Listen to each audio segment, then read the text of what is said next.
Minister for Internal Security.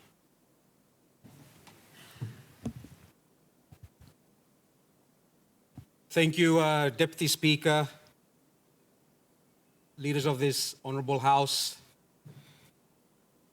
I'm happy to stand before you all to finally present my ministerial statement. And before I do, just for the purpose of our country and also our leaders, the ministry covers two big departments: police, correctional services, an authority which is Security Industry Authority, a project which is the National Identification Program, or NID, and narcotics. Deputy Speaker, I rise to update the House on the work that my ministry is undertaking to address law and order issues that face our nation. I do so at a time when crime levels are rising and the capacity of our police to respond to more constraints more than ever. Our nation is a diverse and culturally rich country, but it is this very diversity that possesses significant challenges to law enforcing, including public safety and security. The country's physical geography, the increased population against a stagnant organizational strength, and new and emerging crimes have challenged the country's law enforcement capacity. In the space of PNG Royal Constabulary, Mr. Speaker, or Deputy Speaker, the RPNGC is a primary law enforcement agency in the country. It is responsible for maintaining law and order, ensuring public safety. Yet the organization faces a range of challenges that affects its ability to carry out constitutional mandate. Concerns of law and order center around criminal violence and the limited effectiveness of state controls. Simply put, the continuing escalation of disorder in many areas reflects the limitation of state authority. Mr. Deputy Speaker, current issues that threaten our national internal security include arms proliferation, the use of abuse and proliferation of illicit substances such as methamphetamine and cocaine, sexual violence, alcohol abuse, sorcery-related violence, election-related violence, sea piracy, ethnic tension and violence, kidnapping, and transnational crimes, including trafficking in humans, arms, drugs, minerals, and wildlife, production and trade of counterfeit goods, fraud and extortion, money laundering, and cyber crimes. Mr. Deputy Speaker, complex crimes take time to investigate and prosecute. Others are costly. Given the geographical terrain and accessibility to the crime scene, some crimes are fueled, aided, and perpetrated by high-powered firearms. The proliferation of weapons only adds to the challenges that we face. In my view, the endorsement and implementation of the gun report of 2006 by retired Army General Singarok is a way forward for us to administer and control firearms in the country. The simple fact is that the use of these high-powered weapons in committing serious crimes, the breakdown in law and order, and state institutions' inability to exercise authority only exacerbate the very significant challenges that we face. Deputy Speaker, the challenges that are within the RPNGC. Let me now speak of the challenges the RPNGC face. Many of these challenges are undermining the ability of RPNGC to execute its constitutional functions effectively. Some are significant and worth noting. Deputy Speaker, the police to population ratio. The United Nations recommend police-citizen ratio is 1 policeman to 220 citizens. The current PNG in 2023 is projected to be approximately 10.3 or 1.8% increase from 2022. Deputy Speaker, uniformed police numbers in 2021 were 6,535. Since then, the RPNGC has not recruited any new officers, and deaths, termination, retirement, and organizational separation have reduced this figure to just 5,600 uniformed officers. This means that PNG presently has police to citizen ratio of 1,000, of one policeman or one police to 1,845. This is almost 9 times the United Nations recommended ratio. Simply put, how can we expect our women and men in uniform to make a difference when their numbers as a proportion of the population are so low? Mr. Speaker, lack of reporting and reluctancy to pursue cases, particularly sorcery cases related violence. There is also a minimal reporting crime in many parts of PNG. And even when crimes are reported, many are never pursued to prosecution. There are notable reasons for this. They include, Mr. Speaker, superstitious beliefs where reporting or assisting in pursuing a case is viewed with suspicion, retaliation by suspects and their relatives, and the remoteness of crimes and accessibility to police service. Many crimes occur in very remote places within minimal access to police, or in some cases, none. So, Deputy Speaker, inadequate training to deal with new and emerging transnational crimes. New and emerging crimes like kidnapping and transnational crimes include computer and cyber crimes, continue to challenge the RPNGC. The lack of adequate training and the resources and equipment required to address these crimes effectively is wanting. The RPNGC cannot address these crimes alone. There needs to be a collective and collaborative approach between law enforcement agencies, both internal and external, to address these new and emerging issues. Deputy Speaker, policing the digital world.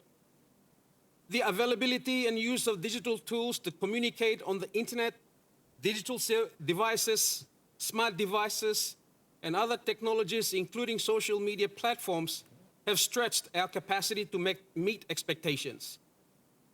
There is no structured way of reporting, analyzing, documenting, and processing crimes reported on social media platforms. It is impossible to initiate criminal proceedings when crimes are reported on social media without formal complaint at the police station. Yet the public expects the Royal Police Constabulary to respond. What is more concerning is the spread of misinformation, disinformation, hate speech, which can potentially destabilize peace. Assistant Deputy Speaker, mediocre performance by our commissioning officers or assistant police commissioners and provincial police commanders, including directors. Most of the challenges facing the RPNGC and the way forward to address these challenges are captured in the RPNGC Corporate Plan 2021 to 2030. The plan has achievable outcomes within specific timeframes, but this requires drivers to execute and achieve results. In other words, a plan without execution is futile. Deputy Assistant Speaker, the Royal Papua New Guinea Constabulary faces a chronic shortage of middle managers, police, provincial police commanders and directors that can support the organization in achieving its priorities and goals in the corporate plan. For example, investigations and prosecutions remain a core function of the Crimes Division in the RPNGC, but the statistics show the division is lagging, and this point to the lack of leadership. Leadership issues also have implications for the command and control of subordinates. As a case in point, a monitoring and evaluation exercise conducted towards the end of 2022 for assistant commissioners revealed an average score of 45% for overall performance. What this shows is that the current crop of assistant commissioners were unable to deliver on key priorities contained in the corporate plan, including reforms that initiated by the executive management. Deputy Assistant Speaker, measures taken by the RPNGC. The Commissioner's intent for 2023 is overarching and aimed at addressing some of the challenges that the organization currently faces.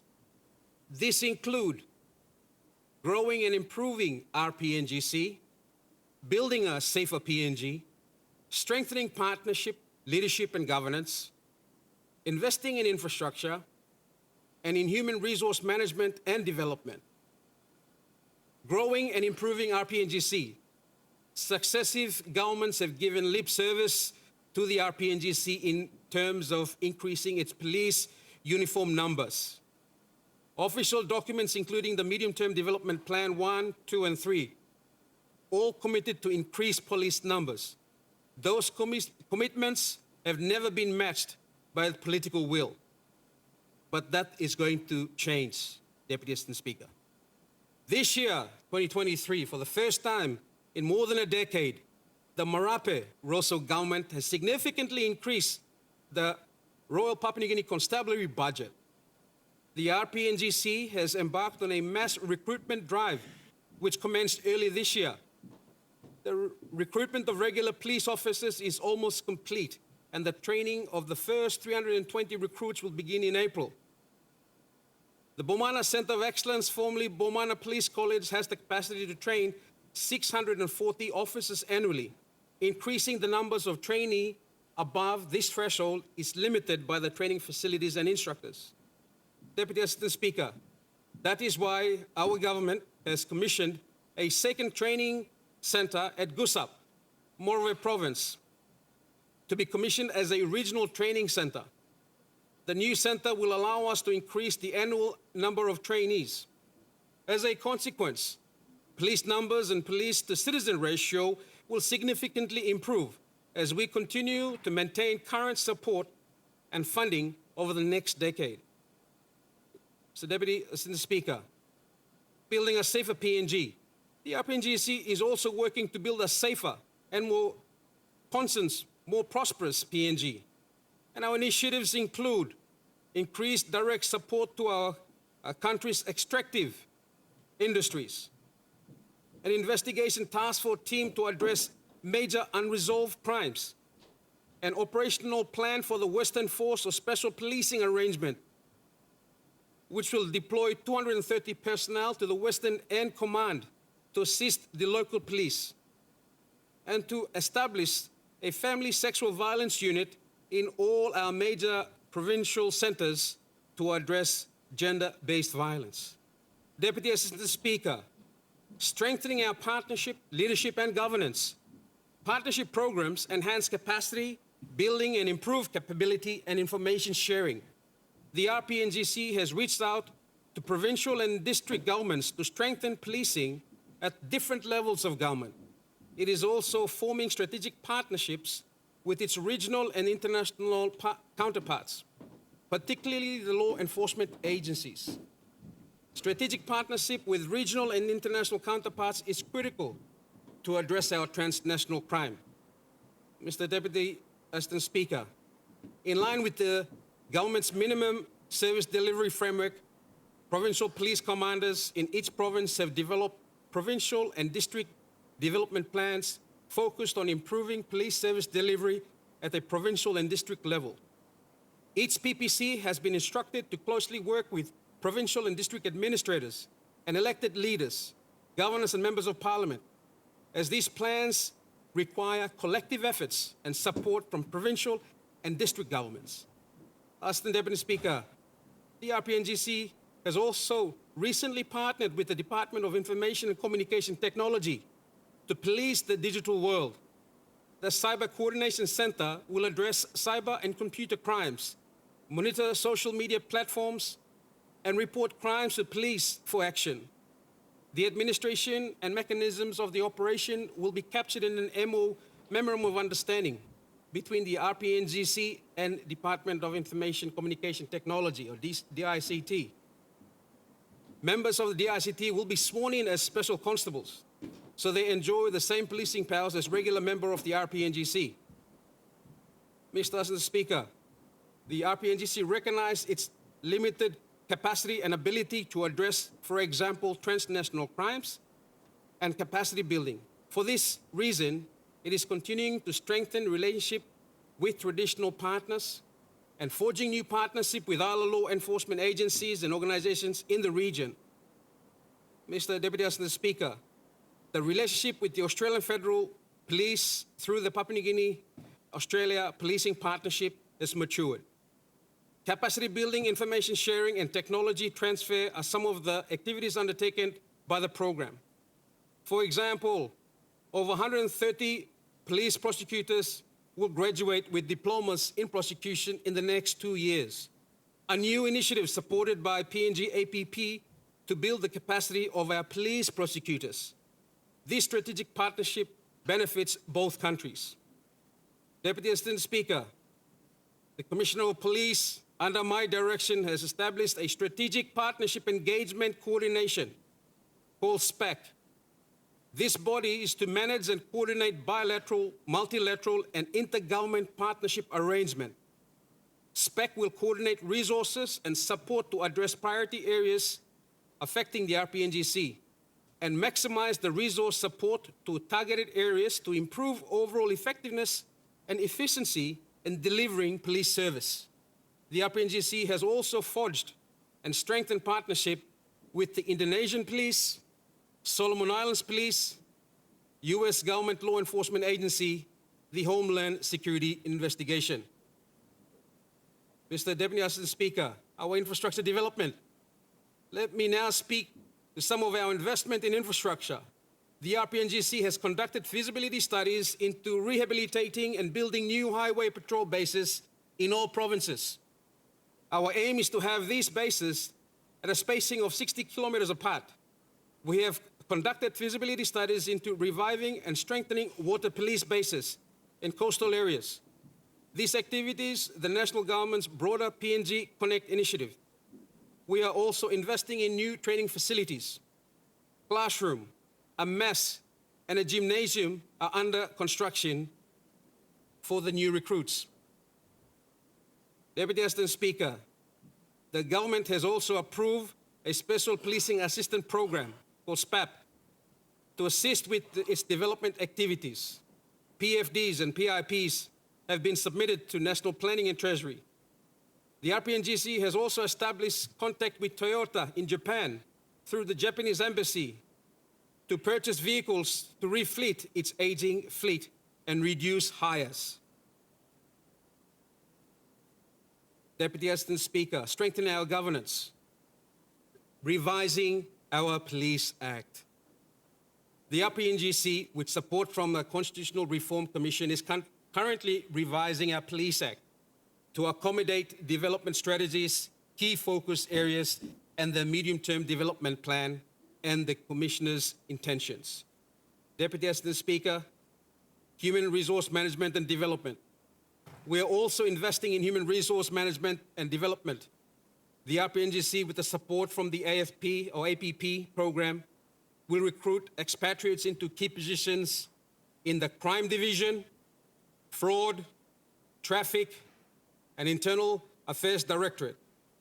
This initiative aims to improve performance in specific divisions and directorates which are currently lagging. The expatriates will assist in mentoring and capacity building, and they expect to start in April. The RPNGC has also revised its organizational structure to accommodate the prevailing challenges, including poor performance by the executive, senior, and middle managers. For example, divisional commanders in regions will be reduced to commanders instead of assistant commissioners of the police. They will enjoy current emoluments and benefits, but will be reduced in rank. This will flatten the structure and enhances better coordination in command and control. We are increasing police numbers and improving infrastructure. We are investing in training and calling poor performing officers to account. We are actively progressing legislative change where that is necessary and working to improve operational capacity. Deputy Assistant Speaker, in the space of correctional services, Papua New Guinea Correctional Services completes the law and justice sector criminal system. It is one of the agencies that is responsible by law to hold prisoners, to manage them, rehabilitate, reform them, and prepare them to go back to our society. It is also responsible to hold the remandees, detainees in custody whilst waiting for their court cases. Today, Correctional Services holds over 5,000 detainees in 20 correctional institutions and 6 rural lockups. All these detainees are held in custody 24/7, 365 days, with my officers also rotating on work from day-night shifts to keep these detainees in custody. Deputy Assistant Speaker, many critiques continue to ridicule correctional officers when there is an escape from a correctional institution to when the detainees are outside of correctional institutions. Yes, I admit, however, we must appreciate correctional officers for taking care of over 5,000 detainees in custody, with 1,062 convicted detainees completing their sentences and successfully going back into our communities, compared to 210 detainees who escaped in 2022. 166 of them are still on the run, while 38 have been recaptured by joint CS police operations. Deputy Assistant Speaker, our rehabilitation does not make it to our print and social media platforms. However, over 700 convicted low-risk detainees are being rehabilitated in many programs being coordinated at the correctional institutions through garment and textile industries, farms and gardens, food, TVET, literacy and numbers programs, Bible correspondent courses, bakery, oil palm, cocoa and coffee projects, routine buildings and vehicle maintenance, community and civil services. So, Deputy Speaker, Assistant Deputy Speaker, we should be proud of the success we have in our correctional services. CS is moving towards reforming the current establishment through its rebuilding its human resources. CS current officers are now at 1,522, and we are rebuilding towards 2,700 in 2032. Mr. Assistant Deputy Speaker, CS partnering with police, defense, through putting their frontline officers through a 2-year cadetship training at the Joint Forces College. CS is recruiting over 100 new officers. CS has engaged with Solomon Island Correctional Services to allow 7 of their officers to train with their PNG Correctional Services colleagues. Over 300 officers have completed their TVET certificates. Officers graduating to diplomas, undergraduate certificates, and to master certificates. In total, over 800 correctional services officers are graduates of colleges and universities in country and overseas. CS is rebuilding its workforce by direct employment of 33 new health officers, currently increasing health officers' number to 46 around the 20 correctional institutions. The position taken by CS or Correctional Services to increase its manpower is to recruit and employ expertise in the field of psychiatrists, psychologists, infrastructure specialists, social counsels, chaplains, and operational officers. Mr. Deputy Assistant Speaker, Correctional Services is also building its own Correctional Services Hospital to cater for the detainees referred from other institutions and to cater for the detainees with mental health illness. This position is taken in order to stop detainees from escaping from public hospitals, but most importantly, to secure detainees in a secured environment in order to continue their medical treatment. Deputy Assistant Speaker, maintaining current assets, starting with staffing houses, detainee dormitories, office buildings, to utilities like sewage, water, and electricity requires huge resources from technical expertise, huge budget, and other resources. Correctional Services has over 1,042 staff houses, barracks to accommodate the same number of officers, including manpower to 2,700. 1,700 staff houses and barracks. The same accommodation problems to overcrowding in many of our correctional institutions, with over 500 detainees requiring 5 dormitories per 100 detainee to 10 dormitories per detainee. Mr. Assistant Speaker, the option that CS is pushing for is to have TVET centers established in 6 correctional institutions. 1 in Bomana, 1 in Baisu, 1 in Keravat, 1 in Buimo, and 1 in Hawa, Hela Province. Buimo in Morobe Province, Keravat in Eastern Britain Province, Baisu in Western Highlands Province, and Bomana National Capital District. Mr. Deputy Assistant Speaker, preparing our convicted detainees to undergo TVET courses at these correctional institutions will set the foundation to have a qualified detainees working alongside serious or correctional technical officers to carry out general maintenance on our houses, dormitories, around the correctional institutions. This approach will save cost, but help with sets of skills, knowledge, along with experiences of our convicted detainees will gain. The correctional services and state will benefit from this exercise. Correctional services exploring more reforms in infrastructure and human resource capacity building. Deputy Assistant Speaker, the need to introduce electronic surveillance system is important in our correctional institution. This is to control, monitor movement of illicit drugs, smuggling in mobile phones, monitoring officers and detainees' interaction, and providing a timely surveillance over general operations. Correctional Services is working together with international community of Red Cross with the ongoing technical support on our future designs of infrastructure to cater for CCTV and good detention management plan, as well as health support to our detainees. Mr. Deputy Assistant Speaker, in summing the work of Correctional Services, we've established garment and textile industries at Bomana Correctional Institution and Buimo Correctional Institution. We've established oil palms at Lakimata, Gili Gili, Keviang, Biru Correctional Institutions. Established a Correctional Service Juvenile Center at Bomana Correctional Institutions in consultation with Department of Justice and Attorney. Transferring of Correctional Service intelligence officers to police, defense force, and National Intelligence Organization. We've established 1 Correctional Service Hospital, Bomana Correctional Institution, for referrals and for mental health, currently using an existing dormitory. We're building perimeter fence to stop detainees escaping at Buimo, Keravat, Lakiamata, and Boram. We continue to complete the ongoing Mukrumanda Correctional Facility in Ananga. We continue supporting the construction of perimeter fence at Hawa Correctional Institution. We continue to complete the Boram female dormitory. We're pushing for provincial tendering for Buimo and Gili Gili 100-men dormitories. We're pushing for provincial tendering of new Balimo rural lockup.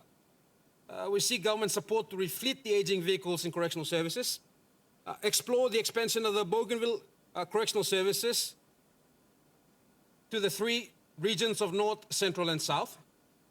We're creating new 800 positions for officers to increase the manpower from our current 1,500 to 2,700.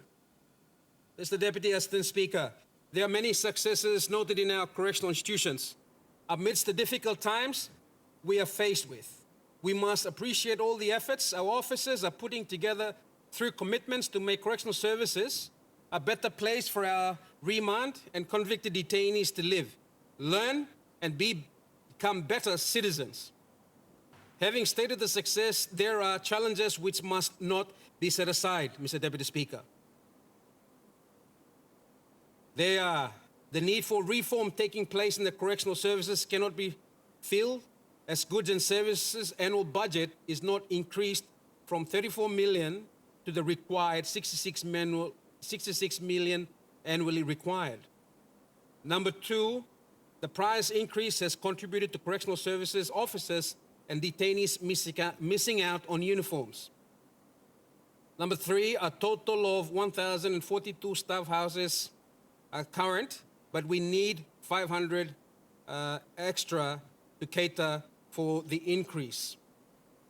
Number 4, the increased manpower expected of 2,700 will certainly highlight the need for an increase of 1,700 accommodation. The use of mobile phones and other illegal items by detainees in correctional services requires CCTV and jamming systems to control them. And number 6, we have a growing debt of 30 million kina going back to 2005. Mr. Assistant Deputy Speaker, CS is taking major legal and policy reforms. Correctional Services reviewing its current legislation in consultation with CRRC. Main areas of reform will be in creating an avenue for correctional services to have its own prison industry authority. Establishing this business entity will improve and strengthen the ongoing prison industries. This is where revenue will be generated to keep the industries operating and expanding where required. This is where funds generated can support correctional service operations. This is where convicted detainees can have startup funds to help them when they leave the correctional facility. Mr. Deputy Assistant Speaker, the legislation reform will improve and strengthen disciplinary processes where Commissioner can dismiss officers for misappropriation, for aiding prisoners to escape from prison, and for officers trading with prisoners. The legislation reform will allow correctional service officers to engage with national and international engagement as well as participating in the United Nations peacekeeping duties. Mr. Deputy Assistant Speaker, in the space of Security Industries Authority, Mr. Deputy Speaker, the Security Industries Authority is a government body that is established by Section 4 of the Security Industries Act of 2004. And it is officially came into existence in 2006, and it has been in operation for 17 years now. The main functions of Security Industries Authority under Section 5 of the Security Industries Act is to issue security licenses and guard permits to security guards to do security business. Number 2 is to regulate the conduct of security guards and security companies. And number 3, to approve or establish security training institutions to train all security guards. About the Security Industries Council. The Security Industries Council is a board. It's legally established by Section 7 of the Security Industries Act, while Section 8 sets out its duties as the governing body.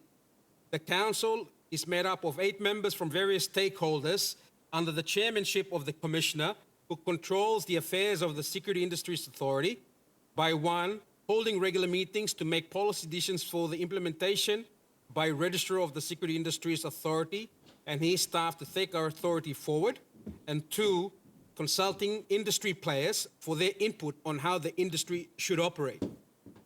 Mr. Deputy Assistant Speaker, the authority head of office is currently located at the LNA building at Ume Street, Gordon Industrial Area in NCD. The office caters for Southern NGI region clients. The office is headed by a registrar or CEO who has a 14 staff which comprise of the registrar himself and 13 other working under him. 11 officers are based in NCDC with the registrar, while the other 3 are based in Ley. The Ley office is consistent of the Regional Security Inspector Momase, a Regional Security Inspector Highlands, and a office reception. SIA intends to move to the Highlands Region's office, currently where it's set up in Ley, to Mount Hagen, while the current NGI office in NCD will be moved to Kimbe, to bring services closer to security companies and security guards based there, and also effectively regulate them. By doing this, we'll improve efficiency and reduce cost and support for growth of the security business in the respective regions. Deputy Assistant Speaker, the SIA has had nil government budgetary support. When the Security Industries Authority came into existence in 2006, it was supported by a yearly government budget of 900,000, apart from the 800,000 it made annually from security license and security guards permit fees. However, the government funding ceased in 2011 due to Part 3 of the NEC edition number 287, dated the 17th December of 2023. As a result, from the 2000 level till now on 2023, the Security Industries Authority has been self-sustaining and operating without government budgetary support. Because it now depends solely on approximately 1.5 million it makes yearly from security licensing and security guard permits, it collects from private security companies to support its operations. Mr. Deputy Speaker, Assistant Speaker, the SIA has completed its 5-year corporate plan, 2023-2027, and a business plan which includes the new organizational structure to cater for the new positions for the field in proposed NGI Highlands and for the NCD Southern Region Office. Once the Council approves the new corporate plan, it will be taken to DPM for approval and effective thereafter. It will coincide with the current ongoing amendments to increase the licensing fees in the Security Industries Act to financially empower SIA to support new SIA corporate plan to do its work effectively to support the growth of security industry in Papua New Guinea. Mr. Deputy Assistant Speaker, the establishment of Board of Complaints, or BOC, a legal deficiencies identified in the current Security Protection Industries Act of 2004, dealing with awarding penalties to offending security companies and their guards. In March 2021, the Board of Complaints was legally established in compliance with Section 57 of the Security Industries Act 2004 by the Security Industries Authority, SIA, to investigate the fight between two security companies at the Jackson's airport. This resulted in damages done to NAC properties and disturbed the flight operation, which was reported in the media. However, during the series of board complaints hearing into the incident, it was discovered that the Security Protection Industries Act 2004 and the Security Industries Regulation of 2012 didn't have the legal mechanism, such as the Security Code of Conduct and the disciplinary points register built into the Act and the regulation to empower the Board of Complaints to deliberate on the matter and award appropriate penalties to the offending security companies. Therefore, the Security Industries Council sought assistance from the First Legislative Council, or FLC, and FLC is currently working on the amendments in the Security Industries Regulation 2012 to empower the Security Industries Authority to do its job. Consultation with security industries players. Once done, and industry players will be consulted for their input and endorsed by the Council, and it will go before the NSC for approval. Then it will be gazetted by the Governor-General to make into law. Hence, the revised regulation will empower SIA through the Board of Complaints to deal with security guards, companies that breach their code of ethics, and award appropriate penalties. As I speak, the draft regulation is now before the First Legislative Council for their review and drafting. Mr. Deputy Assistant Speaker, the establishment of the Security Training Committee. The Security Industries Council in 2021 approved for the establishment of the training committee made up of 2 current council members and the registrar and his staff to really look at the current security training syllabus and improve to train guards. To cater for this, the authority has budgeted some money to engage a private security consultant to draft the standardized course syllabus to train the guards. The industry players will be consulted on this drafting. Once done, SIA will seek approval from the National Training Council under NTC Act of 1991, and thereafter, SIA will grant approval to private training companies to train guards. By doing so, we will improve the quality for the guards to be disciplined towards their duties and add value to their CV for better remuneration. SEA will work training companies to audit the number of guards trained to work further to improve the training syllabus.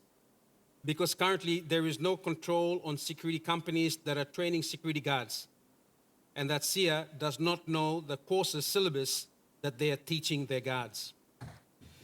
Deputy Assistant Speaker, Security Industries Authority was established by Security Protection Industry in 2004, and it came into operation in 2006. And by then it registered 174 security companies that employed 12,396 guards. But after 16 years, as of December 2022, the total number of licensed security companies rose to 562, employing a total of 29,445 security guards across Papua New Guinea.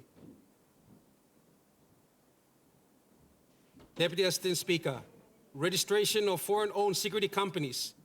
All security companies, either be it foreign-owned or nationally owned, first register with the IPA Investment Authority and issue a certificate of incorporation or business name before they come into security industries to register and be issued license or guard permits.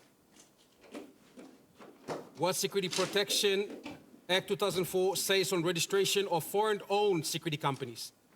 There is no specific clause in the Security Industries Act 2004 that restricts foreigners from registering and operating security companies in PNG. Therefore, SEA allows any foreign-owned security companies to register and operate as a company is legally registered with IPA and the IRC and pays their tax. Information on who owns information on who the owners of foreign-owned security companies. The information on owners or directors of foreign-owned security companies are provided to SEA from information contained in the IP company or business abstract.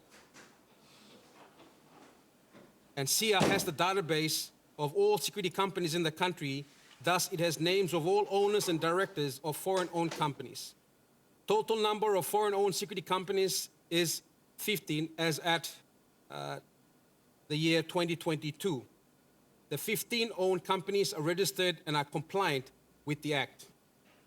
The workforce, the security industry is one of the industry in the law and justice sector that employs the largest workforce. As I made mention, 29,445. Mr. Deputy Assistant Speaker, security industry supporting police and law and order issues in PNG. Security companies are supporting police to help reduce crime by protecting life and property and also providing employment for many of our men and women, and more importantly, supporting the economy while police concentrate on investigate and arrest.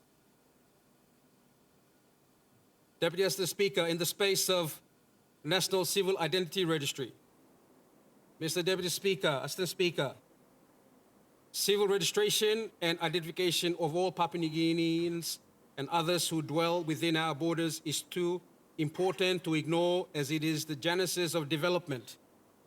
This comprises the total process of collecting information on the occurrence of characteristics of vital events, such as example of birth, death, cause of death, marriage, adoption, etc., and the generating vital statistics through the compilation, analysis, evaluation, presentation, and dissemination of data.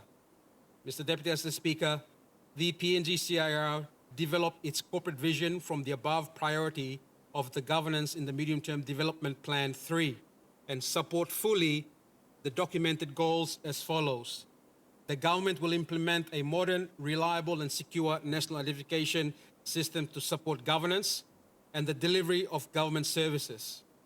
The NID system will enable effective delivery of public service and promote governance, a better governance. The government will strengthen the legal and institutional framework for NID, enhance technology and infrastructure, raise public awareness and understanding, and ensure coordination and collaboration among relevant government agencies. The NID system will facilitate effective governance by providing accurate data on population, which will inform policy and planning decisions.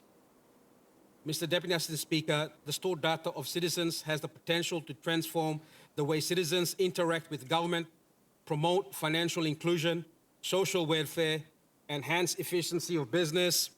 It will have significant benefits for citizens, businesses, and government.